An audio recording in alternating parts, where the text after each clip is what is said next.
What's up guys, I'm currently on vacation in sunny South Florida, and like any good seamstress, I batch made a couple of things in preparation for this trip that I want to share with you.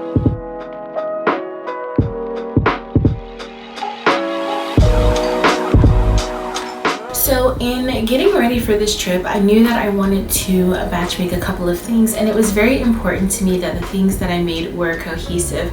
If you have been following my channel for any length of time, then you know that I like a lot of colors and print and pattern, and it's very rare that I am making things in a neutral color palette, which is something that I wanted to experiment with. I wanted to try to kind of tone down the colors of the things that I was making so that they would easily work with things that already exist in my wardrobe, thus enabling me to bring a pretty cohesive little capsule collection, so to speak. All in all, I think I did really well. Obviously, I brought things with me that I have already owned and made in the past, but I wanted, again, those things to be able to pair with a couple of new pieces specifically for this trip and the rest of summer.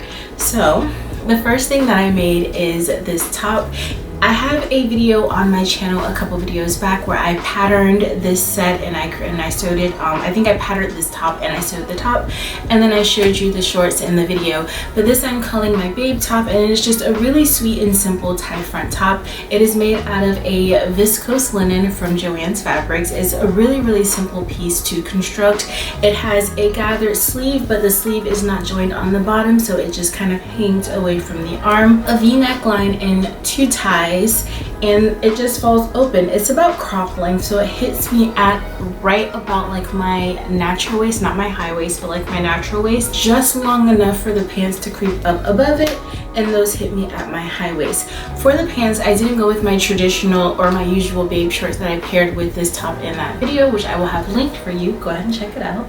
But I didn't go with those shorts. Instead, I went with the Vogue 1871 shorts, just because the shorts from the original video are rather short, and I really wanted pockets in these, especially since I knew that this was something that I would be wearing to travel and to visit people, and it's easier to have pockets when you are out and about. So I knew I wanted to have pockets. Those shorts don't have pockets in them, so I went ahead and I used the Vogue 1871, which I have sewn time and time again on this channel, and it didn't disappoint. What I have is a really neutral set that can easily be mixed and matched with other pieces that already exist in my wardrobe, as well as things that I made for this trip. The next thing that I want to show you, I didn't make the week before this trip, but this is something that I made a couple weeks back and I've never shown on this channel, and that is the elastic waist Tapiocas by Jessilous Closet.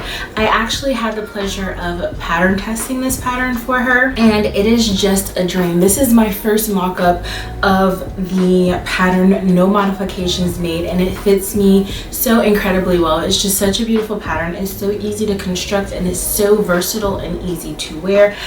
The pattern comes in a couple of views, so there's a short view, a tapered leg, and a wide leg pant. I went with the wide leg pant, which was a mistake, but a happy mistake. I actually meant to sew the tapered leg version, and I was kind of rushing through cutting it out, and I ended up cutting out the wide leg pant, and at that point I just had to keep going because I didn't have enough fabric to go back and recut the proper leg. So it's the wide leg pant. It's a pleated trouser. It has an elasticated waistband. For the waistband, for me, I sewed some lines of stitching through the waistband to give it that shirred effect, just because the shirring effect tends to give me a nice cinched waist, which is what I am usually going for. In my pants, it has two pleats on each side of the front, has lovely large inseam pockets. These pockets are huge. Right now it's wrinkled, so it's not doing it justice, but these are just like really nice sized giant pockets inside of it. The construction of the pockets is also really exciting and gives you a nice clean finish. Now, unfortunately for me, prior to being where I'm at right now, I was staying in an Airbnb in Orlando, and when I laundered my clothes, that dryer was like super powered and it shrunk a lot of my things. This top actually shrunk, the short shrunk, and these pants shrunk. They don't fit me quite the way they did when I originally finished them, but I still like the fit, and the hem of the pants is 1 inch, so I can easily let this out, press that out, and then just do like a baby rolled hem, and that'll give me an extra inch on the length side of things, which is something that I may do when I get home. But for now, I'm very happy with the pants. Love wearing them. So breezy, so easy. So that was another thing that I brought with me specifically for this trip. The next thing that I brought was kind of like my fun piece. So like I said, I'm trying to sew with a lot of neutrals, and I know that this isn't quite like what you would think of when you would think of a neutral, but for me it's pretty pared back. It's just a thin pinstripe, blue and white. It's not very busy, not very loud. It could easily pair with this top, it could pair with the white top, it could pair with the blue top. So this, I would say, falls in the range of neutrals. I wanted to make a really special piece that could stand alone, that was kind of on its own, and I was scrolling the Age website and I came across a denim kind of shift style dress that I absolutely loved. What drew me to it was the simplicity, but also just like the timelessness of it, how a design could be something that feels so very now, but I could envision it like well into the future. I could envision different ways to wear it and to style it, to dress it up, to dress it down, to make it more casual, to make it more fun and flirty. It was just something that I knew I really enjoy having in my wardrobe. I also love denim dresses, and it's becoming quite the tradition of mine to make a denim dress for summer, which is interesting because summer is not typically the month that you would think for denim dresses. But anyways, I saw that dress, and then there was another dress that I had pinned on my Pinterest board from Anthropology, and that dress had some really fun top stitching, particularly how the pockets were top stitched, and that was a technique that I really wanted to try. So I gave it a shot. I went ahead and I self-drafted this pattern using Adobe Illustrator and the techniques that I learned while taking the Confident Pattern Making course. And what I came out with was this cute little shift dress. It is very much like an A-line. It's not really shift. I would say it's more of an A-line style dress. It has a lot of fullness in the bottom. I'm honestly going to go back and edit the pattern and take some of the fullness out of the bottom. But for now, I really like it. It's a very basic silhouette. And one of the things that I wanted to do to make it more interesting and exciting was play around with the top stitching, and so that is what I did. So along the neckline, I don't know if the camera's going to pick it up from there, but there are 2 rows of top stitching there, and then I top stitched the pocket pieces to the dress so they don't hang. They're actually stitched to this panel of the dress, and then I did 3 rows of top stitching along the bottom, and I think it just adds a really unique and interesting detail to a very basic silhouette, just leveling it up a notch, making it something that's truly me and something that's not out there and reminiscent of what everyone else has. This dress was made from 100% non-stretch denim that I picked up at Warehouse Fabrics in Dallas, Texas, and it is obviously, as you can see, this deep indigo color, which was a pain in the butt to work with. I pre-washed the fabric prior to sewing it, and it was still bleeding onto everything, and so I washed it again after I finished it, and it was still bleeding onto everything.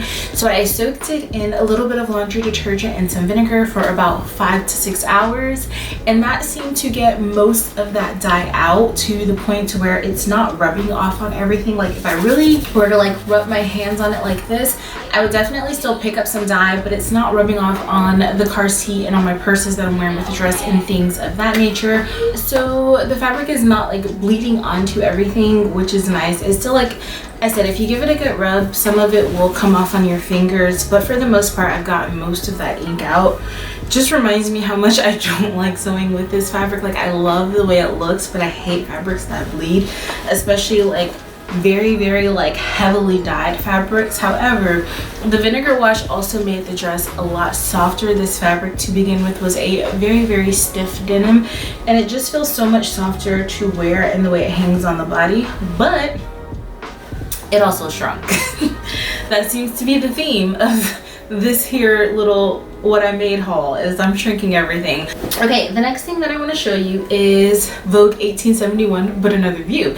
So Vogue 1871 is my favorite shorts pattern. I have sewn it multiple times at this point. It's just something that I really enjoy wearing, and I've never sewn anything else from that pattern envelope, and I always say that.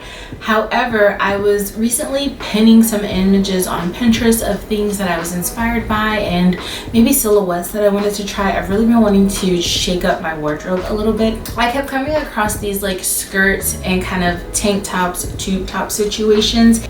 I was really drawn to that silhouette, and I figured why not try it. Now I was going to go ahead and order a pattern, or I was going back and forth between ordering a pattern or making my own pattern, and I was actually cutting out the Vogue 1871 shorts while I was thinking of this, and I looked down and I realized that there's a full skirt pattern in this envelope, and it was the silhouette that I was going for, like an A-line silhouette, thick elastic waistband, something that I could sheer, give me a nice cinched look because I want it to be pullover.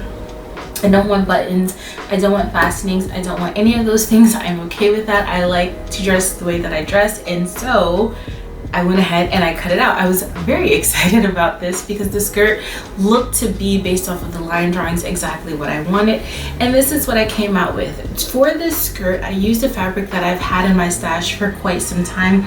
It's a very lightweight cotton, and it has some striping through it, but the striping is done using a silver Lurex thread, which is like your metallic thread, and it's very subtle, but it catches the light in such a beautiful way, so it gives the garment a lot more movement than it actually has. So that's the fabric that I chose. The skirt is really simple to construct. The front and the back pieces are exactly the same. Then there are your pockets and your waistband, so there's 2 panels in the front and 2 panels in the back, and what you get is just this lovely midi length skirt, and it's just so beautiful. I'm so incredibly happy with it. Upon finishing it, I did wish that the skirt was slightly fuller, and that is something that I can adjust myself simply by adding another panel into the skirt. So instead of it being 2 panels, I could go ahead and I could make it 3 panels, and that would give me a lot more fullness along the bottom. However, that is kind of extreme. I probably won't do that because this skirt in and of itself did take up quite a bit of fabric. I think I had about 3 yards of this fabric, and I'm down to about 1/4 of a yard left maybe. I'll look up the exact fabric requirements and I will put those up on the screen for you. But like I said, it took up a lot of fabric. However, I'm very pleased with it. I'm very happy that I made it. Again, it's in that neutral color palette, so it can work well with the shirt that I'm wearing. It could pair well with the other shirts that I have bought with me from my already existing clothing situation, and it is exactly what I wanted. Next, I have 2 little knit jammy sets. Now, I don't have pajamas, believe it or not. I'm not going to get into the details of how I like to sleep at night, but let's just say pajamas aren't really my preference. However, when you're traveling, especially when I am traveling with family, that means that I'm going to be in a home of a family member, and it is appropriate to walk around in proper clothing all day. So I went ahead and I made some cute little sets. So for the tops, I used the Honey Girl Tee pattern by Paradise Patterns, and it is a very simple t-shirt. I absolutely enjoyed sewing it up because it sews up relatively quickly. It comes in a cropped length, I believe, and then like a regular length. It has a short cap sleeve or a long sleeve, I believe. I sewed both in the scoop neck version, cropped with the short cap sleeve. For this shirt, I did a lettuce hem finish along the sleeves and along the hem. So this is the top, and I have 2 of the tops. And for this top, I did not sew the lettuce hem on the sleeve. I just did like a regular zigzag finished edge for the sleeve, and then I did the lettuce hem for the bottom. For both of the sets, I used my Babe Shorts pattern. Even though it was a knit, I figured the stretch of the shorts doesn't really matter. The shorts have a lot of ease in them, and so sewing them with a knit in my mind really should not have presented any sort of problem, and I was absolutely right. They definitely did, and were super easy to sew up, and they fit as expected. So this is the first pair of shorts, and with these shorts, I do have the lettuce hem. Because I have the lettuce hem, that means that I didn't take up a seam allowance on these shorts, and so these shorts fall a little bit longer than the other pair that I'll show you. So this is the first set. Now for the next one, I went ahead and I took up that seam allowance, and so these shorts, you can even kind of see on the camera, come up a little bit shorter than the first pair, which again is fine. They're not too short, they just fit like the shorts were originally intended to fit, which is fine in my book. And this is the second set. That is all that I made to bring with me for this trip. I bought a lot of other pieces that already existed in my wardrobe to pair with these things, to mix and match with them, to give me multiple outfit opportunities. And all in all, like I said, I'm very happy with what I made. I wish I would have made a little bit more. I wanted to get one more of these sets out. I just ran out of time. I didn't manage my time correctly, and that's perfectly fine, but it's definitely something that I can get to sewing once I get back home. Thanks so much for tuning in. I appreciate your viewership, and until next time, stay beautiful, make great things. I'll talk to you later. Bye.